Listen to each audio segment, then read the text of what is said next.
ಈ ಚಳಿಗಾಲದಲ್ಲಿ ಸಾಮಾನ್ಯವಾಗಿ ನಮ್ಮನ್ನು ಕಾಡುವಂಥ ಆರೋಗ್ಯ ಸಮಸ್ಯೆಗಳಂದರೆ ಶೀತ, ಕೆಮ್ಮು, ಜ್ವರ. ಯಾಕಂದರೆ ನಮ್ಮ ದೇಹದಲ್ಲಿ ರೋಗ ನಿರೋಧಕ ಶಕ್ತಿ ಕಡಿಮೆ ಇರೋದ್ರಿಂದ ಈ ಎಲ್ಲ ರೋಗಗಳು ತುಂಬ ಸುಲಭವಾಗಿ ಬರುತ್ತೆ. ಇವತ್ತು ನಾನು ನಿಮಗೆ ರೋಗ ನಿರೋಧಕ ಶಕ್ತಿ ಜಾಸ್ತಿ ಮಾಡುವಂಥ ತರಕಾರಿ ಈ ಪರಂಗಿಕಾಯಿ. ಇದನ್ನು ಬಳಸಿ ಯಾವ ರೀತಿ ನಾವು ರುಚಿಕರವಾಗಿರುವಂಥ ಪಲ್ಯ ಮಾಡ್ಬೋದು ಅಂತ ನಾನು ನಿಮಗೆ ತೋರಿಸ್ಕೊಡ್ತೀನಿ. ಇದು ಒಂದು ಅದ್ಭುತ ರುಚಿ ಇರುವಂಥ ಪಲ್ಯ. ಈ ರೀತಿ ಪಲ್ಯನ ನಿಮ್ಗೆ ಇದುವರೆಗೂ ಯಾರೂ ತೋರಿಸ್ಕೊಟ್ಟಿರಲ್ಲ. ಇದೊಂದು ಹೊಸ ರುಚಿ. ಯಾರಿಗೆ ಕಾನ್ಸ್ಟಿಪೇಷನ್ ಸಮಸ್ಯೆ ಇರುತ್ತೋ ಮತ್ತು ತೂಕ ಕಡಿಮೆ ಮಾಡಬೇಕು ಅಂತ ಬಯಸ್ತಿರ್ತಾರೋ ಅವ್ರಿಗೆ ಇದು ಬೆಸ್ಟ್ ಫುಡ್ ಅಂತಲೇ ಹೇಳ್ಬೋದು. ಇದನ್ನು ನಿಮಗೆ ಪಪ್ಪಾಯಿ ಪಲ್ಯ ಅಂತ ಯಾರು ಹೇಳಿಲ್ಲ ಅಂದರೆ ನಿಮ್ಗೆ ಗೊತ್ತೇ ಆಗಲ್ಲ ಇದು ಏನರದ್ದು ಪಲ್ಯ ಅಂತ. ಅಷ್ಟು ಟೇಸ್ಟಿಯಾಗಿರುತ್ತೆ. ಮೊದಲು ಪಪ್ಪಾಯಿನ ಫಸ್ಟು ಚೆನ್ನಾಗಿ ತೊಳೆದ್ಬಿಟ್ಟು ಅದನ್ನು ಸಿಪ್ಪೆಲ್ಲ ಹೊಡೆದು ನಿಮ್ಗೆ ಯಾವ ಸೈಜ್ ಬೇಕೋ ಆ ಸೈಜ್ಗೆ ಕಟ್ ಮಾಡ್ಕೊಳ್ಳಿ. ನಾನು ದಪ್ಪನೇ ಕಟ್ ಮಾಡ್ಕೊಂಡಿದ್ದೀನಿ, ನೀವು ಬೇಕಾದ್ರೆ ಸಣ್ಣ ಬೇಕಾದ್ರೂ ಕಟ್ ಮಾಡ್ಕೋಬೋದು. ಅದನ್ನು ಸ್ವಲ್ಪ ನೀರಿಟ್ಟು ಚೆನ್ನಾಗಿ ಕುದಿಯೋಕೆ ಇಟ್ಟು ಕುದ್ದಾದ ನಂತರ ಅದಕ್ಕೊಂದು ಸ್ವಲ್ಪ ಉಪ್ಪು ಹಾಕಿ ಪಪ್ಪಾಯಿ ಕಾಯಿನ ಹಾಕ್ಬಿಡಿ. 10 ನಿಮಿಷ ನೀವು ಬೇಯಿಸಿದ್ರೆ ಪಪ್ಪಾಯಿ ಬೆಂದಿರುತ್ತೆ. ಒಂದ್ಸರಿ ಬೆಂದಿದೆಯಾ ಇಲ್ವಾ ಅಂತ ಚೆಕ್ ಮಾಡಿಕೊಂಡು ಅದನ್ನು ಕೆಳಗಿಳಿಸಿ ಅದರಲ್ಲಿರುವಂಥ ನೀರನ್ನು ಬಸ್ತು ಇಟ್ಕೊಳ್ಳಿ.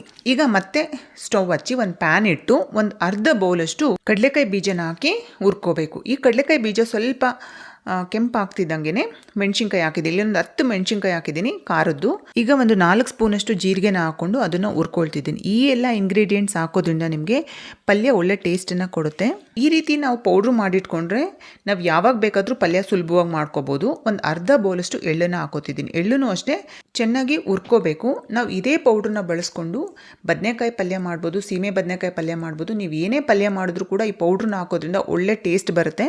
ಇದನ್ನು ನೀವು ತಿಂಗಳಾರ್ಗಟ್ಲೆ ಇದನ್ನು ಇಟ್ಕೋಬಹುದು. ಇಲ್ಲಿ ನಾನು 1 ಬೌಲಷ್ಟು ಒಣ ಕೊಬ್ಬರಿನ ತುರಿದು ಹಾಕಿದ್ದೀನಿ. ಇದನ್ನ ತುಂಬಾ ಉರಿಯೋ ಅವಶ್ಯಕತೆ ಇಲ್ಲ, ಸ್ವಲ್ಪ ಬೆಚ್ಚಗೆ ಮಾಡ್ಕೊಂಡ್ರೆ ಸಾಕು. ಯಾಕಂದರೆ ಅದರಲ್ಲಿರುವಂಥ ಹಸಿ ಸ್ಮೆಲ್ ಎಲ್ಲ ತೇವಾಂಶ ಎಲ್ಲ ಹೋದರೆ ನಿಮಗೆ ತುಂಬ ದಿನ ಈ ಪೌಡ್ರು ಕೆಡೋದಿಲ್ಲ. ಅದಕ್ಕೋಸ್ಕರ ಇದಿಷ್ಟು ಹುರಿದಾದ್ಮೇಲೆ ಸ್ಟವ್ ಆಫ್ ಮಾಡಿ ಸ್ವಲ್ಪ ತಣ್ಣಗೆ ಹಾಕೋಕೆ ಇಟ್ಬಿಡಿ. ತಣ್ಣಗಾದ್ಮೇಲೆ ಅದನ್ನು ಮಿಕ್ಸಿ ಜಾರ್ಗೆ ಹಾಕ್ಕೊಂಡು ಪೌಡ್ರು ಮಾಡ್ಕೊಳ್ಳಿ. ತುಂಬ ನುಣ್ಣಗೂ ಬೇಡ, ತುಂಬ ತರಿಗೂ ಬೇಡ.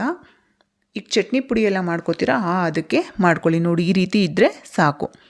ಈಗ ನಾವು ಪಲ್ಯ ಮಾಡೋದಕ್ಕೆ ಶುರು ಮಾಡೋಣ. ಈಗ ಸ್ಟವ್ ಹಚ್ಚಿ ಒಂದು ಪಾತ್ರೆ ಇಟ್ಟು ಎಣ್ಣೆ ಹಾಕ್ಕೊಳ್ತಿದ್ದೀನಿ. ಎಣ್ಣೆ ಕಾಯ್ದ ನಂತರ ಸಾಸಿವೆ, ಕಡಲೆಬೇಳೆ, ಉದ್ದಿನಬೇಳೆ ಹಾಕ್ಕೊಂಡು ಒಗ್ಗರಣೆ ಮಾಡ್ಕೊಳ್ಳಿ.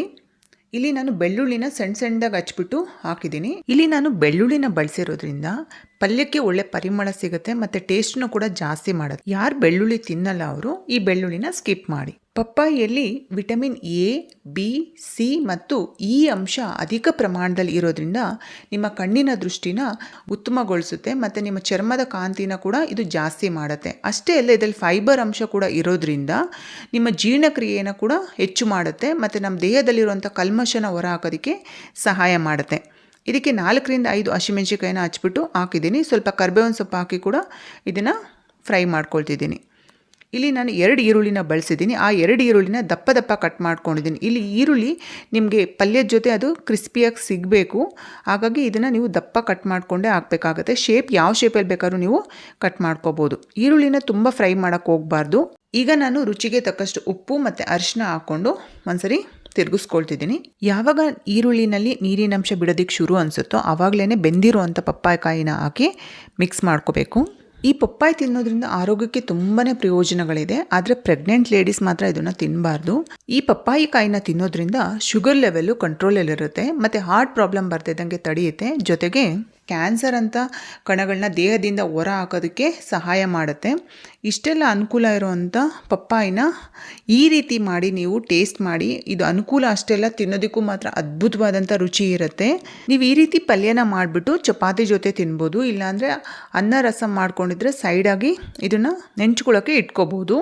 ಈಗ ನಾವು ಹುರಿದು ಪುಡಿ ಮಾಡಿಟ್ಕೊಂಡಿರುವಂಥ ಪೌಡ್ರ್ನಲ್ಲಿ ನಾನು ಎಲ್ಲ ಬಳಸ್ತಿಲ್ಲ. ಇಲ್ಲೊಂದು 5 ಸ್ಪೂನಷ್ಟು ಮಾತ್ರ ಬಳಸ್ತಿದ್ದೀನಿ. ಇನ್ನು ಮಿಕ್ಕಿದ್ದನ್ನು ನೀವು ಮತ್ತೆ ಪಲ್ಯ ಮಾಡಬೇಕಾದ್ರೆ ಬಳಸ್ಕೋಬೋದು. ಈ ಪೌಡ್ರೇ ತುಂಬಾ ಇಂಪಾರ್ಟೆಂಟು. ಇದೇ ನಿಮ್ಮ ಪಲ್ಯಕ್ಕೆ ಟೇಸ್ಟ್ ಕೊಡೋ ಅಂಥದ್ದು. ಒಂದ್ಸರಿ ಈ ವಿಧಾನದಲ್ಲಿ ಪಲ್ಯ ಮಾಡಿ ರುಚಿ ನೋಡಿ ನೀವೇ ಮತ್ತೆ ಹುಡ್ಕೊಂಡು ಪಪ್ಪಾಯಿನ ತಂದು ಈ ರೀತಿ ಪಲ್ಯ ಮಾಡಿಸ್ಕೊಂಡು ತಿಂತೀರ. ಅಷ್ಟು ರುಚಿಯಾಗಿರುತ್ತೆ. ಧನ್ಯವಾದಗಳು.